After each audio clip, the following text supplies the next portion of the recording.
Bueno, José Miguel, estamos una vez más acá en lista de espera, este improbable podcast que sigue sumando vistas, ¿no? Ya el otro día revisaba en Spotify y vamos casi para los 20.000 personas que han escuchado este podcast. ¿Quién lo diría, no? Toda mi familia. Todo muchas veces. Repeat. Repite. Y yo. Oye, mira, bueno, hoy tenemos un invitado de lujo. Tenemos un tema bien complejo, que es un tema álgido siempre en el país, que es lo que se está viendo en la Araucanía. La semana pasada se vio un episodio bien triste de una agresión contra personal de salud. Pero acá queremos un poco entrar en profundidad, entender, bueno, cuál es la situación de salud de la Araucanía, por qué podría haber problemas o por qué podría haber agresiones contra el personal de salud, cómo lo está viviendo también el personal médico, eso, porque uno también imagina esa situación con disparos, con balas, es como una situación de guerra, ¿no? Una situación que es muy compleja de manejar. Y para eso tenemos acá a Marco Cuminao. Don Marco es un médico con 30 años de experiencia, cirujano pediátrico, cirujano infantil. También es montañista, esquiador, me contaba. Ahí compartimos una pasión en común. Bueno, en el sur hay tremendas montañas ahí en la Araucanía, ahí en la zona de Corralco. Así que bueno, estamos Marco, bienvenido, un gusto tenerte acá. Bienvenido. Bueno, muchas gracias por la invitación, Juan Carlos. José Miguel, me siento muy honrado de estar hoy día en este podcast. Y me debieron haber advertido el número de oyentes que tienen porque ahora ya estoy un poco avergonzado. ¿Ah? De la Oye, Marco, zona, tú eres de la zona, Marco, ¿no es cierto? Sí, claro, yo soy nacido y criado acá en la zona, tal como comentaba hace un rato cuando me preguntaban algunos datos. Yo estudié aquí en la Universidad de la Frontera, en Temuco, y luego de egresar hice mi general de zona también aquí en un sector que se llama Cunco, que es bastante conocido por lo turístico, porque es la puerta de entrada para una zona bien bonita que es la cordillera, digamos, de la zona, que es Melipeuco, Conguillío y Calma, en fin, que mucha gente probablemente ustedes lo conocen. Oye, perdón, porque viene de cajón, Juan Carlos, yo sé que tú siempre partís, pero quiero hacer, o sea, tú eres un hombre que es nacido y criado en la zona, hiciste tu general de zona, y tu práctica, digamos, de ya como especialista la estás relacionando en el Hospital Regional de Temuco, digamos, en atención secundaria y terciaria ya. ¿Y cómo has visto el desarrollo, digamos, no sé si llamarlo el conflicto mapuche, digamos, o esta realidad que se vive en la Araucanía? ¿Ha cambiado algo desde que tú estuviste en Cunco ahora? ¿Es manifestación de lo mismo? ¿Cómo es un poco como para entrar ya más en la picana? Sorry que te haya robado la palabra, Juan no, Carlos, por supuesto, pero sí. venía de Un cajón podcast de a la dos. pregunta. Bueno, evidentemente han habido cambios importantes. Cuando nosotros trabajábamos en los tiempos en que yo hacía medicina general y hacía las postas rurales en Cunco, desde el hospital de Cunco, era un trabajo que tenía la dificultad de siempre, ¿no es cierto? Las distancias, a veces la escasez de recursos propios de la época. Estamos hablando de la década del 90, más o menos. Eh, Sin embargo, siempre hubo una muy buena relación con la gente en los distintos pueblos, los distintos hospitales, que era un poco la tónica que se discutía entre los colegas.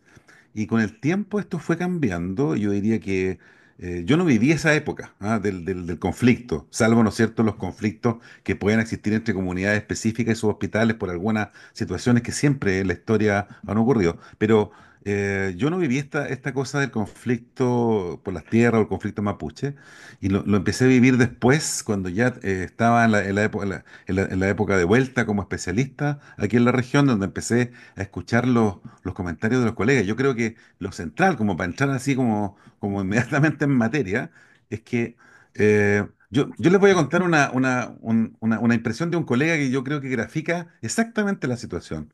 Había un muchacho cuando yo era especialista que venía a hacer turnos aquí a Temuco, que era de una de las comunidades. No voy a dar muchos nombres ahora porque en realidad para no entrar No a vale la pena. No vale la generar, ¿no es pena, no cierto?, sé. una comunidad X, o sea, un consultorio X de la zona de la Araucanía Norte. Y el colega venía feliz a hacer turno en las noches y se iba como a las 12 de la noche de vuelta para ese sector donde él vivía. Entonces le preguntábamos siempre, oye, ¿y no te da miedo volver? Dice, doctor, yo soy el médico de la comunidad. A mí la comunidad me quiere, me protege, me cuida. Y él decía que se iba y a veces se encontraba con zonas de conflicto porque había habido, no sé, por alguna barricada, alguna protesta por algo en el sector de esta comunidad y la gente lo reconocía y lo dejaba pasar. Le abría digamos, la zona de conflicto y él pasaba.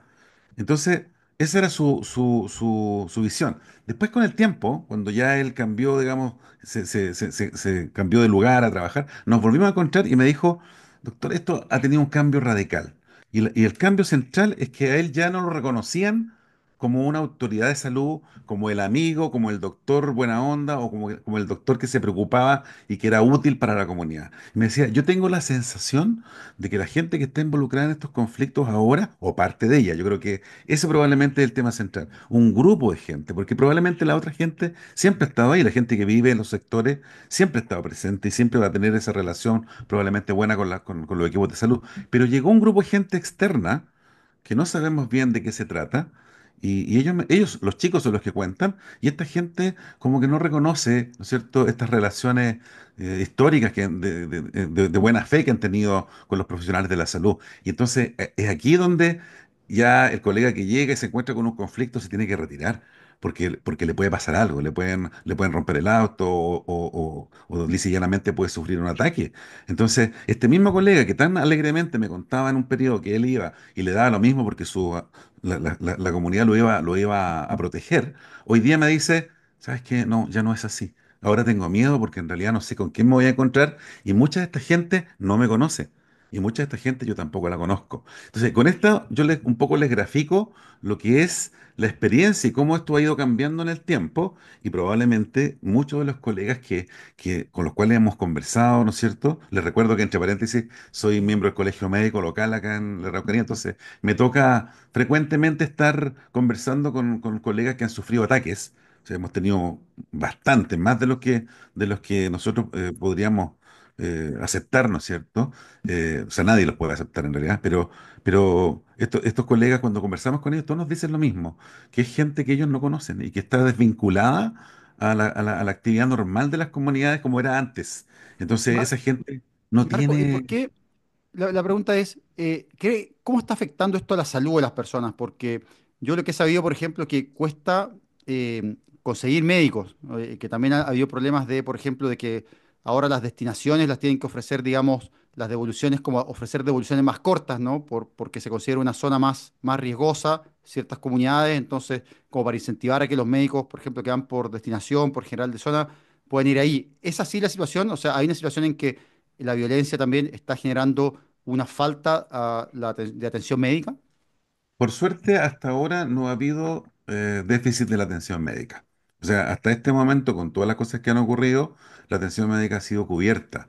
Los colegas, especialmente los EDF, han seguido postulando los cargos y lo que sí es correcto, lo que tú señalas, es que se han generado algunas garantías, ¿no es cierto?, a cambio, como por ejemplo recortar el tiempo de devolución. Entonces, el colega que viene a una zona de conflicto tiene como un beneficio y tiene que estar un periodo de tiempo y cuando él, o sea, el tiempo que se desenvuelve en esta zona muchas veces puede ser menos tiempo y tiene más puntaje. O sea, hay algunas ventajas sobre esto para que la gente esté más motivada, porque sin duda, o sea, yo creo que si no hubiesen estos beneficios, probablemente habría menos postulación. Pero hasta el día de hoy, a mí me alegra mucho escuchar el compromiso que tienen los generales de zona con sus lugares. Incluso el año pasado, cuando hubo un ataque súper importante cerca de Curacautín, eh, el colega Hubo que un sufrió herido.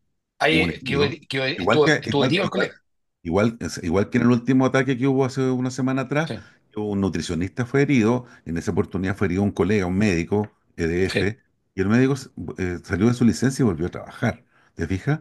Y él decía, bueno, yo tengo que evaluar, finalmente él se cambió con el tiempo porque evaluó otras cosas, su polola se fue también, pero los colegas tienen un gran compromiso con la zona.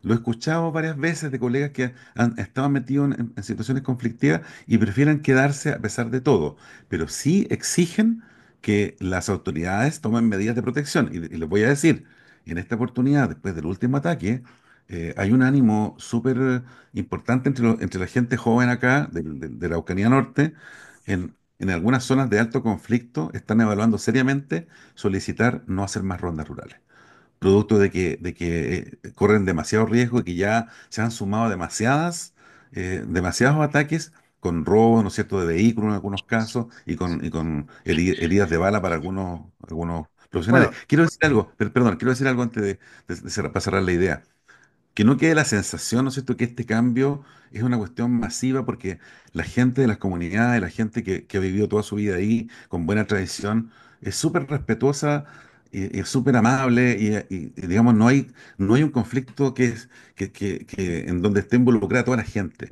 Nosotros sentimos que es un grupo pequeño de gente el que está haciendo estas cosas. Y quiero ser súper claro en eso porque es injusto culpar a todas las comunidades. Eso no sería justo, ¿no es cierto? Ujú. Oye, sí, yo ahí quiero hacer esa pregunta porque, de hecho, la pregunta inicial, digamos, de este cambio que hubo era una pregunta con su qué, porque si uno lee, por ejemplo, hay un informe sumamente interesante que yo invito a los auditores a leerlo, que es el informe de la Comisión Investigadora de la Cámara de Diputados, creo que me puedo equivocar, que debe tener como un año. Y a pesar, digamos, de que siempre los informes de estas comisiones investigadoras en realidad no tienen muchas luces, la verdad que el del conflicto mapuche es bastante interesante, principalmente porque habla mucho de este cambio, de esta transformación. Muchas veces se habla, tal como decía el profesor Cubinado, ¿no es cierto?, que es todo el conflicto mapuche, son todas las comunidades, pero la verdad que lo que habla este informe es que hubo este cambio, ¿no es cierto?, esta transformación desde estas reivindicaciones, ¿no es cierto?, étnicas, por decir de alguna forma, a lisa y llanamente el ingreso de ciertas personas que van por otras vías ilícitas. Entonces, probablemente lo que estamos viendo ahora es manifestación justamente de eso, y tal como lo señalan los colegas, y que justamente a todos los que hicimos ronda alguna vez en distintas partes de Chile, efectivamente sabemos cómo es la cosa y sabemos cuando llega gente de afuera. Una pregunta, Marco, y tú, en este minuto tú vives en Temuco, digamos, capital. ¿Cómo en este conflicto se manifiesta un poco más en la vida citadina o es más que nada, digamos, en la zona más rural? Esto es fundamentalmente a nivel rural.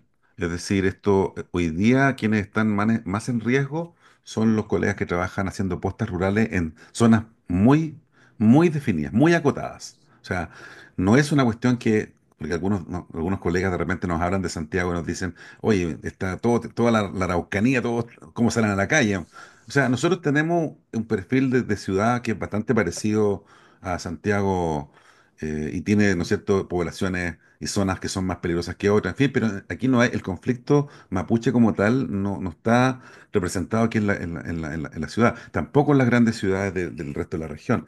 Sin embargo, hay zonas muy acotadas donde en el trabajo rural es donde se produce este riesgo que es bastante frecuente. Y que son zonas, como les digo, que son conocidas, que se han denominado malamente zonas rojas, ¿no es cierto? Y la zona roja es como cuando hay una población de Santiago que es estigmatizada y dicen, esta es la población mala. Y claro, todos ustedes saben que uno no se puede ir a meter allá, sin embargo, no toda la gente que vive ahí es mala. ¿Te fijas? Hay un grupo de gente que se encarga de hacerlo mal. Y se parece un poco el modelo, en el sentido de que hay una situación ahí de que se cruzan un poco las líneas y muchas de estas personas están metidas dentro de las comunidades y son difíciles de identificar como tal. Entonces, es un tema difícil de poder pesquisar. Yo quiero aquí aprovechar de ser súper claro en esto. O sea, nadie podría estar en contra de discutir las reivindicaciones mapuche y la reivindicación del pueblo mapuche, y yo, en lo personal, con mayor razón, tengo origen mapuche también. Uno tiene que escuchar, ¿no es cierto?, lo que dice la gente en el campo y los abuelos, lo que te cuentan de cómo fue esta historia para atrás. Y es re interesante escucharlo y ver que probablemente puede haber alguna vía de solución. Pero quiero ser muy claro, ninguna reivindicación justifica estos ataques, ¿no es cierto?, a gente inocente y menos a equipos de salud que van a prestar atención a estas comunidades. No hay ninguna reivindicación que lo justifique. Y esto para nosotros es delincuencia pura y dura. Así de claro somos, ¿no? Marco, ¿tú sientes que, porque por un lado, tú apuntas a un problema que es político, ¿ok? El problema político de la reivindicación de las digamos, de esta deuda histórica que hay con, digamos, con el pueblo mapuche. Ahora, hay un tema que pareciera ser más de seguridad, que es la violencia en este caso armada. ¿Está el Estado presente en forma suficiente o el Estado se ha retirado y no está? Porque uno a veces dice, bueno, ¿cómo puede pasar esto, no? Porque si el Estado no es capaz de quizá cuidar al personal de salud o cuidarse las postas o su propia infraestructura, ¿qué queda para el resto de la comunidad? Porque uno dice, eso es justamente el símbolo del Estado es muchas veces, en muchas regiones, es la posta, es el consultorio, entonces Escuela, la la escuela. escuela. Entonces uno dice, bueno, si no se está cuidando eso, ¿dónde está el Estado? ¿Hay un problema ahí de que el Estado se retiró de esas zonas o no? Yo creo que no. Yo siento que no, porque si ustedes recuerdan, estamos nosotros en un estado político de excepción acá en la Araucanía. Y en este Hace tres momento, años ya. y claro, y eso no ha terminado, ¿no? O sea, seguimos en estado de excepción. Y significa que esto significa que hay personal militar y de la policía que están permanentemente instalados en la zona. Aquí ha ocurrido una nueva normalidad que probablemente uno va perdiendo la capacidad de asombro y eso es muy malo, ¿no es cierto? Pero si tú, a nosotros nos pasó, por ejemplo, el año pasado que hubo unos incendios en Purén en el verano, que hubo los incendios que, como, así como en Valparaíso, aquí fueron terribles también, y afectaron a las comunidades y tuvieron que evacuar el hospital de Purén. Y por esa razón el Colegio Médico decidió apoyar a los colegas de Purén y fuimos allá a hacer operativos y llevamos cosas. Entonces, cuando nosotros nos acercamos a estas zonas, no tuvimos ningún problema, ninguno. Sin embargo, uno ve, ¿no es cierto?, permanentemente patrullaje militar en la zona. Y nos cruzamos, tú te cruzas en la carretera, de repente, Ujú. con tanquetas. Sí. Entonces, para el que no está acostumbrado, esto es una cuestión, a nosotros ya no nos llama la atención, pero es habitual, ¿no es cierto?, que te cruces, que se crucen tanqueta y personal fuertemente armado que anda haciendo permanentemente rondas y hay sectores donde están instalados ellos. De hecho, hay sectores donde Carabineros se va a las casas en periodos específicos del año. Yo tengo colegas, por ejemplo, que trabajan en el ámbito de la agricultura y para cosechar, por ejemplo, Carabineros muchas veces presta apoyo a las a los agricultores para que ellos saquen sus cosechas y todo sin riesgo. O sea, a ese nivel hemos llegado. ¿Te fijas? Entonces, presencia policial y del Estado, del punto de vista de de la presencia militar, existe. Pero claramente, yo no tengo la solución, ¿no? Yo creo que si yo la tuviera, probablemente no estaría hoy día aquí en este podcast, estaría invitado, ¿no es cierto?, a otra instancia. Pero claramente la solución es mucho más que meter fuerza militar en los campos, porque es muy difícil que puedan, de hecho ya no está resultando. O sea, a pesar de todo esto, dicen que bajaron un poco los atentados, pero la verdad es que ya tuvimos de nuevo hace una semana un ataque a un equipo de salud y cuando tú te pones a pensar y se reúne todo el mundo y dice, ¿qué vamos a hacer? En algún momento dijeron, oye, pues podríamos, a lo mejor tienen que ir con chaleco antibalas los colegas. Entonces, cuando tú te empezás a plantear que tenés que ir a trabajar con chaleco antibalas y casco, claramente no tenés que ir a trabajar ahí, pues. Ese lugar no da ninguna garantía y lamentablemente aquí los grandes perjudicados en esta historia van a ser los miembros nobles de estas comunidades, que son la mayoría, creo yo, y que van a quedar probablemente sin una atención en su posta por tiempo que habrá que definir mientras se generen, digamos, algunos seguros de orden policial y político. Pero Esa ha sido, Marco, efectivamente, ha sido una conversación de que deberían ir los médicos con chaleco antibala. ¿Es una o sea, en conversación? algún momento, no, yo trato de ser súper responsable con lo que digo, pero, Sí. o sea, en algún momento cuando estábamos discutiendo, porque claro, uno podría aquí sacar muchas conclusiones, pero yo he participado en muchas reuniones, incluso en los atentados más graves, nosotros hemos estado en las reuniones cuando ha venido, incluso la ministra vino cuando atacaron a Cautín, y había mucha gente, probablemente no las autoridades, pero que decían, es momento de tener autos blindados, es momento de tener ¿no es cierto?, chalecos antibala y casco, y decían drones, que los drones vayan adelante, carabineros que vayan junto con las rondas rurales.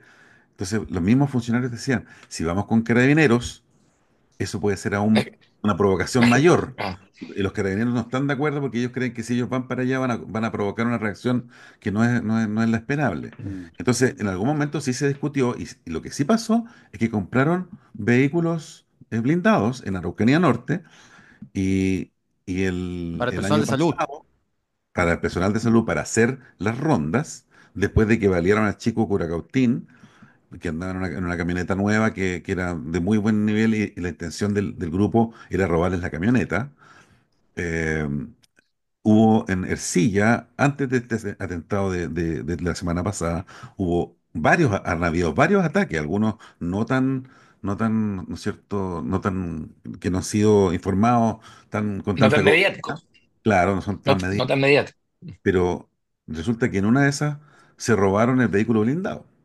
Entonces es como para tragicómico, ¿no es cierto? Tú dices, esta es la medida que tenemos y resulta que los paran, los sacan del auto, los de la camioneta blindada y no les hacen nada en esa oportunidad y se llevaron el vehículo blindado, que después apareció quemado por otro lado. ¿Te fijas? Entonces, cuando uno piensa en la presencia del Estado, sí, yo creo que el Estado ha hecho un esfuerzo, el Ministerio ha hecho un esfuerzo. Yo creo que eh, es, hay que reconocer que había un intento. Tenemos mesas de seguridad en Araucanía Norte y Araucanía Sur, donde se discuten todo el tiempo medidas y como, no sé, por las comunicaciones, las radios, están poniendo internet y radios en todos los lugares porque hay zonas sin cobertura de teléfono para pedir ayuda, ¿te fijas? Pero claramente es un problema Mm. súper complejo de resolver. Es como ir, ¿no es cierto?, a tratar de cortar el tema del narcotráfico de una, ¿no es cierto? Yo copio, digo, de esto, hablo de este modelo porque me recuerda mucho la realidad de las poblaciones de Santiago, donde vive gente entre medio, ¿no es cierto?, oculta, y que muchas veces también ayuda a las poblaciones, y los mismos Mm. pobladores no quieren denunciarlo porque son una ayuda para ellos. Yo no sé cuál será la dinámica interna en las comunidades, pero la verdad es que cuesta mucho entender, ¿no es cierto?, cómo esto se ha logrado mantener.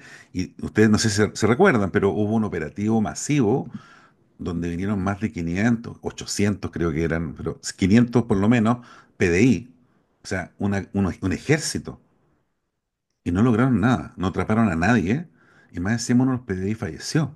Y Mm. nunca supieron cuánta gente estaba armada ahí, o sea, no lograron el Marco, control de la y zona. pregunta, ¿cuáles son hoy en día los principales problemas de salud mapuches y cómo se distinguen esto de la población no mapuche? Porque sabemos también sabemos que hay brechas, ¿no? Sabemos que hay diferencias muchas veces en la atención y que justamente el Estado es como el único que, de hecho, la mayoría de la población mapuche está en FONASA y está en FONASA A, de hecho, la otra vez veía las cifras.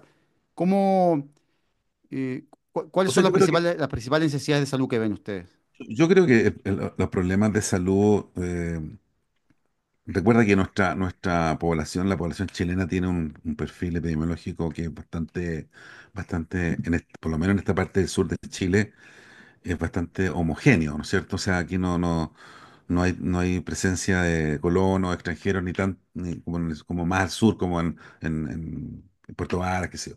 Pero problemas específicos, aquí se han hecho varios estudios de prevalencia de distintas enfermedades, pero resulta que la enfermedad que afecta a la persona rural aquí es como bastante no selectiva, en el sentido de que si tú me preguntas, aquí el perfil epidemiológico tiene que ver más bien con la pobreza, tiene que ver más bien con la falta de acceso a la salud y tiene que ver con todas las determinantes de salud que están relacionadas a ser pobre y a tener una alimentación de mala calidad, ¿no es cierto? Entonces, las enfermedades cardiovasculares, las enfermedades infecciosas y las parasitarias como la hiatidosis, por ejemplo, los quistes hiatídicos, que aquí en la región somos una de las regiones con más alto índice de hiatidosis. Eh, entonces, yo creo que en ese sentido, digamos, el perfil epidemiológico tiene que ver más bien con criterios de ruralidad, pobreza y probablemente niveles educacionales bajos y que hacen difícil, ¿no es cierto?, poder incidir en este cambio, que es un problema que lo comparte probablemente comunidades mapuches con otras comunidades rurales de acá de la región. No hay una diferencia muy grande en relación a eso. Se han hecho, como te digo, varios estudios que han mostrado algunas cosas, pero las determinantes sociales son las que marcan más que la cosa étnica. La corelitiasis, por ejemplo, sí está claro que es mucho más frecuente en población mapuche. El Eh, cáncer de vesícula. claro, y el cáncer de vesícula. Claro. Oye, no, aprovechando el hilito de la pregunta, se habla del humo en Temuco, ¿no? Como Sí, pues, es un problema de salud.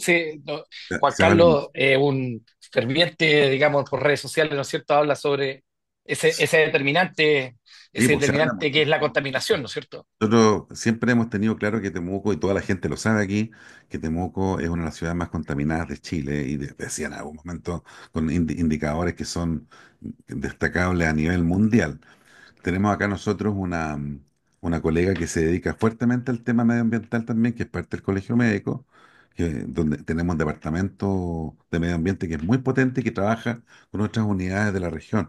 El material particulado es espantoso aquí y nosotros eh, tenemos un investigador en la región que logró hacer una demostración súper interesante entre la contaminación y las enfermedades cardiovasculares. Nosotros Ujú. siempre asociamos esto a Sí. la parte La enfermedad. respiratoria, o sea, Mm. no, nos vamos a enfermar de cosas respiratorias. Y resulta que ahora este doctor, el doctor Lanas, que es un investigador de punta, nos dice, no, además el humo nos está provocando un problema grave en relación a enfermedades cardiovasculares. Y bueno, yo le recuerdo, de niño, yo como siempre he vivido acá, yo veía pasar los camiones que venían del campo llenos de árboles hermosos cortados para quemarlos, como leña. Aquí se Sí. quemaban los robles, se quemaban los bosques nativos.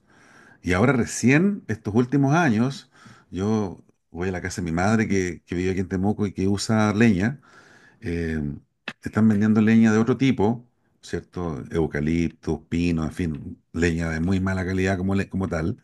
Pero además hay una serie de normas han surgido acá para tratar de minimizar un poco el daño y han indicado, por ejemplo, usar leña certificada. Ya no puedes andar camiones comunes y corrientes vendiendo leña de cualquier parte. Tienes que tener todo un proceso y tener, no sé, ubicar de dónde viene y todo eso, Claro, la estar, sequedad, el que esté suficientemente seca es clave para que eso, se contamine menos. O sea, a pesar de que eso es una igual cuestión que está, contamina, pero es eso, sustantivamente menos. se está haciendo, Sí. se está fiscalizando. Y la gente que vende leña, digamos, antes que todos vendían leña, ahora reclaman porque realmente el negocio se echó a perder el negocio, porque ahora hay que tener leña seca y si no, no la puedes vender y te van a sancionar. Mm. ¿Ah? Y lo otro que han hecho, me consta, es que las municipalidades y los gobiernos regionales aquí han hecho un esfuerzo por mejorar las condiciones de las viviendas. Y por ejemplo, hay unos proyectos sociales que permiten poner termopaneles, por ejemplo, para mejorar la eficiencia energética y también les cambian en relación al puntaje social, qué sé yo, les cambian ¿cómo se llama esto? Estufa. Las estufas Claro, el como programa de recambio de calefactores. mandra o la chimenea por algunas cosas que sean de mejor calidad, como, ¿no es cierto?, estas que tienen doble tiraje, que, sé yo, que contaminan un poco menos. Pero el problema es real. Yo abro mi ventana ahora aquí, yo vivo en un edificio, yo abro la ventana y entra olor a humo. Y todos se ríen porque los temucanos en general, si tú viajas, en tu maleta y después abres la maleta en Santiago, está llena, Sí. huele a humo. Nosotros olemos a Sí. humo. Ahora, Marco, es curioso, yo cada vez que comento esto en redes sociales y me impresiona, hay gente que se sorprende de que el aire de Santiago sea más limpio que el del sur. Porque hecho yo creo que es un triunfo de la salud, entre comillas, bueno, es un triunfo de la salud pública. En el fondo, los cambios que se hicieron en Santiago durante los últimos 20 años se han hecho cambios muy importantes, ¿no? O sea, todo el tema de o sea, la transición en los vehículos sin plomo, los convertidores catalíticos, las restricciones a las industrias, etcétera, eso ha generado un cambio muy importante. Y creo que la lección ahí, que quizás no la hemos aprendido lo suficiente, es que eso se puede hacer en otras regiones también. O sea, porque muchas veces hay gente que asume que es como que no, hay gente Sí. yo cuando converso esto hay gente que me dice, mira, no, pero es que esto es del sur. Oye, pero si en Santiago también pensamos que la contaminación era como inevitable, que era como parte de la vida. Y no, o sea, se hicieron cosas se hicieron planes de contaminación, quinquenal, etcétera. Y hoy en día Santiago no está ni siquiera entre las 10 ciudades más contaminadas de Chile, lo cual es bien impresionante. Sí, sí, el problema, yo también como pseudo vecino chilenejo, el problema es súper difícil porque requiere muchísima inversión. O sea, el problema es que la leña es demasiado barata versus a otros tipos de calefactores. Yo soy testigo, digamos, que diversos gobiernos, no solamente este, de hecho, el gobierno Piñera, el gobierno de la presidenta Bachelet, comenzaron con planes de reconversión, con calefactores a pellet, donde el gobierno regional, digamos, te daba la inversión, digamos, para la instalación y todo. Pero la verdad es que el problema es súper difícil y desde el punto de vista sanitario es sumamente complicado, porque en realidad tu desventaja corres con mucho. Y el aumento de inversión que hay que hacer para la construcción de casas, sobre todo de casas sociales, donde finalmente el tipo de material conlleva al aislamiento que va a necesitar, la verdad que eso también. Así que es un problema que es sumamente complejo. Oye, Juan Carlos, cambiando un poco de tema, ¿cómo estuvo la asamblea, ¡Uh! doctor Cuminao? Tremendo cambio. ¿Cuáles fueron los principales temas? Bueno, nosotros, la Asamblea Nacional del Colegio Médico, que es esta instancia que tiene, se hace una vez al año, ¿cierto? Que es como ampliada, que incluye a los presidentes más a otros dirigentes, es un número importante de gente y que toca problemas más de fondo y tira un poco las directrices para el resto del año. Estuvo marcada este año por el tema de las licencias médicas. ¿Ya? Eso fue lo que marcó el quehacer, porque les recuerdo, si ustedes no se enteraron bien, pero eh, em, se instauró por parte, ¿no es cierto?, de las instancias pertinentes que regulan las licencias en Chile, que es el COMPIN y el suceso específicamente, que había que hacer un problema, un sistema de fiscalización, y el sistema, en resumen, el sistema de fiscalización es horrible. Es súper injusto porque los colegas aquí también, casos muy dramáticos de colegas impecables, súper dedicados. Un colega me mostró sus registros de hace 10 años. Me dijo, yo tengo todo de hace 10 años guardado, aquí está, pero no tengo la capacidad de responder con la velocidad que me pide el Compin. Le pedían en ese momento 50 licencias, 50 informes en 5 días, y en una plataforma que era espantosa. Y no permitía corregir errores, que no permitía volver atrás, qué sé yo. Y finalmente sancionaron a todos los que fiscalizaron, sin discriminación. Y no los sancionaron porque daban licencia, porque había un problema en el origen de la licencia. O sea, no era una licencia trucha, sino que en realidad los sancionaron porque no fueron capaces de pasar la forma, ¿ah? Por un problema de forma. Y por eso nosotros reclamamos tan fuertemente, le reclamamos a la ministra.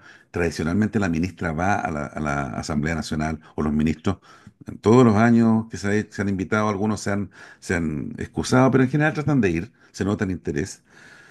Y este año la ministra, que estaba confirmada, finalmente decidió no ir, después de un par de declaraciones que hubo, que fueron un poco duras de parte de la directiva nacional. Y lamentablemente para nosotros también hubo otra gente que iba del ministerio, que era el director de FONASA, que también participaron en una mesa redonda muy importante para nosotros, que es otro gran tema que se discutió, que es el tema de los MSC, ¿no es cierto? Que es esta modalidad nueva de FONASA, que significa abrir un camino probablemente que nadie se imaginó, y que viene ahora a tratar de cambiar un poco el perfil de esto, y que de la atención de salud significa seguros, un seguro complementario, y que probablemente esto va a significar un cambio si es que se logra implementar. Estuvieron ahí en la asamblea los dirigentes de los seguros de Chile, estuvieron los dirigentes de ¿cómo se llama? Me están llamando, por eso es que me distraigo un poquito, ya estoy cortando, perdón. Eh, También estuvo el presidente de ISAPRES de Chile, perdón, Clínicas de Chile, Seguros de Chile, y estaba también FONASA, más representante del colegio, para participar en una mesa redonda sobre este tema. El único que no Y, fue FONASA. y FONASA no fue, po. El que ponía la plata no fue, po. Y no fue porque no fue nadie del equipo del ministerio, digamos. Después de un inserto que hicimos en el Mercurio, que aparentemente fue un poco mal recibido por la autoridad. Pero eso, el resto fue discutir estas cosas permanentes, leyes, reglamentos internos, un poco ordenar la casa.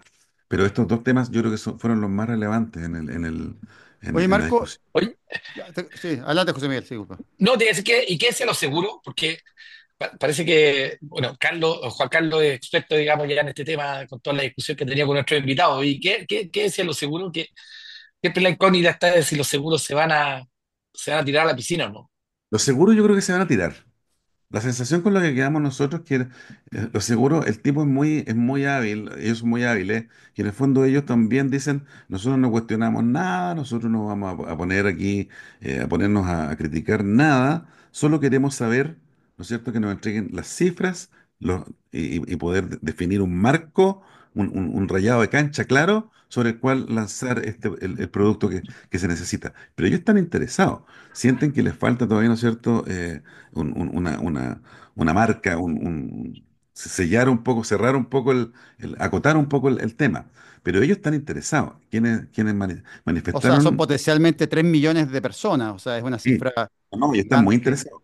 Sí. Sí, yo noté que ellos tienen mucho interés y que están dispuestos a discutir. Ahora, quienes, yo creo que donde va a estar la piedra de tope acá van a ser en las clínicas, en los prestadores, porque efectivamente cuando el presidente de las clínicas nos informó esto, había muy pocas clínicas que estaban interesadas en suscribir los convenios. Entonces, si no hay prestadores, y por eso que los seguros dicen, yo tengo que esperar que esté todo armadito y ahí nos vamos a lanzar, pero ellos dicen, nosotros estamos interesados, pero hasta ahora nos dieron un listado inicial y las clínicas que estaban revisando y interesadas realmente eran re pocas. ¿Ya? Ahora, Como aceptó Bupa, CLC también, Clica Las Condes se aceptaría también. Hay un par ahí que yo creo que también es un asunto de volumen y de cómo anda el primer año. O sea, de hecho, creo que ahí también muchas de estas políticas en salud, yo lo he dicho otras veces, parten así. O sea, es muy difícil que una cosa parta rápidamente, se instale bruscamente. De hecho, pasó con la misma ISAPRE, ¿eh? Yo últimamente he estado investigando harto el tema por un libro en el que estoy trabajando. Y de hecho, justamente cuando partió el sistema, nadie pensó que iba a partir, nadie pensó que iba a funcionar o que iba a crecer en afiliados. Y de repente la ISAPRE se dispararon el número de afiliados. Bueno, sabemos que la historia en qué terminó eso, digamos. Esperemos que la MSC no termina así, pero es frecuente que reformas muy grandes, cuando parten, hay mucha inseguridad y no se sabe mucho hacia dónde va. Oye, Marco, para ir terminando, yo no quiero abrir ese tema gigante, pero ¿viste algo del acuerdo por la paz? ¿Qué te parece la propuesta? ¿Qué te parece el debate que se ha generado? ¿Hay algo ahí que te parezca que puede resolver esto? bueno, yo creo que todos los esfuerzos son útiles. Yo creo que a mí me parece que la comisión que se generó, que se creó, es bastante transversal. Y había gente de todas las fuentes, ¿no es cierto?, que podían aportar a la discusión. Así que yo creo que ese un buen, es un buen, era una buena idea en su origen. Ahora, nosotros no hemos tenido acceso todavía al documento, yo no lo he podido leer, solo he visto las declaraciones aquí en la región. Yo tengo algunos contactos con gente que está muy vinculada al tema, ¿no es cierto?, de tratar de hacer algo, de que esto mejore de alguna manera. Participo en algunos grupos, qué sé yo, que son más que nada grupos de discusión, no son grupos de acción por ahora, pero así como que ellos invitan a toda la gente que puede ser actores sociales que pudieran aportar. Eh, el tema, yo creo que así como lo discutíamos hace un rato atrás, en relación a cómo se está generando la problemática en las comunidades, es muy, muy difícil pensar en una solución si es que todos los actores no están involucrados. ¿Qué es lo que me preocupa a mí? Me preocupa un poco el tema de la estructura que tiene o la cohesión que puede tener el movimiento mapuche como tal, porque la verdad que, como ustedes deben saber en la historia, los mapuches en general siempre están muy atomizados en su acción. Entonces, incluso cuando tú no puedes contar historias que no tienen que ver con esto, como por ejemplo cuando yo hacíamos carreras de mountain bike, de repente pasamos por una comunidad mapuche y resulta que el organizador hablaba el día anterior o 2 días antes con un representante de la comunidad y el representante de la comunidad le decía, perfecto, usted aquí nos hacemos un arreglo económico básico y nos deja pasar. Y resulta que cuando llega a la carrera, el otro lonco que vivía al otro lado del río y que nadie le preguntó, no nos dejó pasar, ¿te fijas? Entonces yo creo que esta dinámica de tener un poco Pregúntele dividido, a la ex ministra Siches. bueno. Bueno, es que eso es así. La Me comunidad pasó lo Temuco mismo, hice un arreglo con uno. La comunidad de Mocoicú tiene dos loncos, tiene dos líneas, dos grupos. Entonces, claramente, cualquier acuerdo tiene que considerar eso, que los representantes que están ahí del pueblo mapuche probablemente no van a ser, tú no puedes garantizar que todos los mapuches van a estar de acuerdo. Y ya claramente escuché, no leí bien la noticia, pero me parece que gente de la CAM está diciendo que ellos no van a respetar el acuerdo. Pero sin embargo, escuché de otra gente que está diciendo que vale la pena intentarlo y que valoran el esfuerzo y que van a revisar en detalle la propuesta, porque la propuesta igual es interesante, porque para muchas comunidades puede ser una gran solución de recuperar tierras, por ejemplo, porque esto vendría a través de el aporte de una plata que no es menor. Ahora, ¿de dónde va a salir esa plata? Tampoco sabemos. ¿Ya? Es una propuesta. Entonces, Sí, y también lo que vi que era que parecía, bueno, yo también, igual que tú, no he leído el documento, no quiero ni rechazar ni aceptar algo que no he leído. A diferencia, creo que ahí ha habido algunos políticos ahí muy ansiosos, sí, ¿no? por supuesto. Por Por rechazar, que supuesto. lo encuentro también algo muy nefasto eso. Encuentro muy nefasto que alguien se pueda manifestar así como elocuentemente en contra de algo que ni siquiera ha leído completamente. Yo algunas cosas que escuché que me interesaron era que parecía que, por ejemplo, se les daba la opción de que las tierras las pudieran, digamos, por ejemplo, arrendar por más tiempo, que las pudieran usar con otro fin, como poder generar, por ejemplo, posibilidad de, parece que hoy están como muy limitados en el uso que le pueden dar a la tierra, y acá se generaba una mayor flexibilidad, eh, también se aportaban Beneficio que no eran recursos, tierra, beneficio que no eran tierra. claro, también otros beneficios que no eran tierras también era algo importante. Así que creo que es algo que al menos a mí lo que me pasa con el conflicto a veces es que pienso que muchos políticos que rechazan una solución actual o una propuesta actual, claro, piensan que después que nunca van a gobernar y que ellos van a llegar y que después van a llegar con una solución un poco desgraciadamente, yo creo como lo que le pasó a la doctora Siches, que yo creo que también no, quizá no aquilató el peso de esto, ¿no? Que es un conflicto que lleva siglos, o sea, sincerémoslo, o sea, conflicto que no partió ayer, entonces pretender que esto alguien va a llegar y lo va a solucionar de un día para otro, no es fácil. Entonces yo creo que hay que ser muy prudente en salir a condenar intentos genuinos y honestos de acuerdo, porque el tema no se va a ir. O sea, y el que Claro, critica en algún momento va a llegar al poder. ¿Cómo?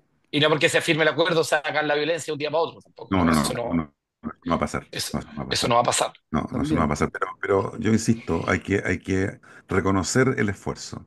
Y yo Sí. creo que se agradece, yo personalmente, y nosotros, la gente que está preocupada y que no se va a mover de acá, nosotros somos de aquí, nosotros agradecemos cualquier esfuerzo que busque, ¿no es cierto?, hacer justicia y que busque encontrar la paz. Y nosotros sabemos que hay grupos en las comunidades, como lo decía también hace un rato, con distintas visiones de mundo, con distintas formas de resolver las cosas, como en toda la vida.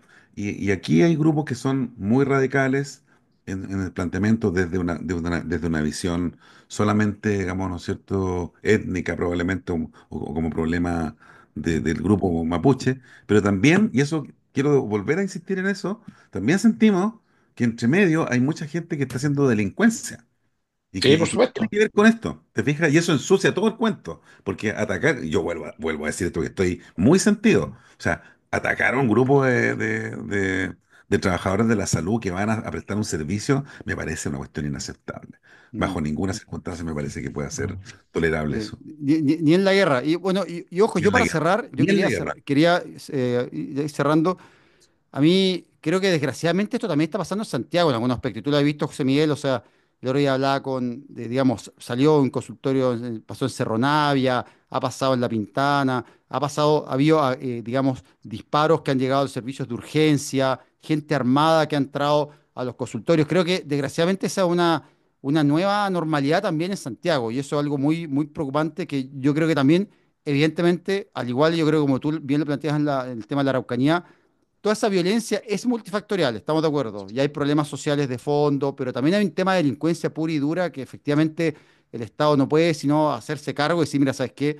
Ya un consultorio, varios consultorios en Santiago no pueden simplemente tener un guardia con una luma, ¿no? O sea, creo que decir, oye, acá este consultorio tiene que tener un guardia con armas, o sea, una seguridad digamos, de otro nivel, porque no da, porque si no, nos vamos a encontrar en 10 años más con que esas mismas zonas que tienen situaciones de conflicto, ahora además no van a tener atención médica. Y eso creo que sería algo muy, muy grave. Es. Bueno, Marco, no sé tú, si quieres, José Miguel, Marco, si quieren algunas palabras al cierre, algo que se haya quedado en el tintero. Profesor, por Bueno, no favor. sé, yo estoy súper cómodo acá, así que es una lástima que se haya acabado el podcast. Les agradezco de verdad la El invitación. capítulo, no se ha acabado el podcast, el puro Sí, capítulo, no bueno, nos tire para abajo, no nos perdón. tire para abajo, oiga. Sí, Les agradezco la invitación al capítulo. Eh, la verdad es que para nosotros siempre es importante poder manifestar nuestros puntos de vista aquí de la región y yo creo que como ustedes sienten, para nosotros vivimos intensamente la vida aquí. Entonces, y queremos de todas maneras que esto mejore y los puntos sobre los cuales hablamos hoy día, como el tema medioambiental, es un tema que a nosotros nos preocupa mucho y trabajamos diariamente por eso. Hay un tema que tiene que ver además con el tema de la actividad física, qué sé yo, que se relaciona mucho con esto y que tenemos algunos aliados estratégicos con los cuales nosotros hemos estado trabajando al respecto.